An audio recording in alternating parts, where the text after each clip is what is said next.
崖から降りて下ってるとこなんだけど、牛が一匹なんか屋根のさまよって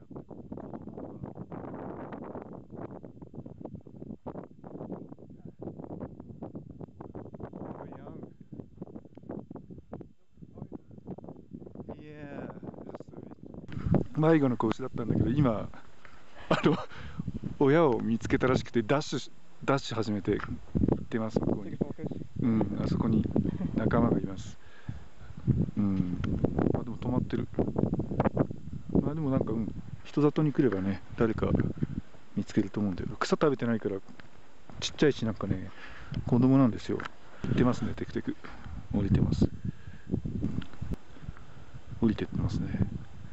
柵があるんだ。柵はね、こっちからじゃないと越えられないんだけど、来れるかな。柵はね、我々が行くとこで開いてるんだけど、うちらが通れば多分分かるんじゃないかな。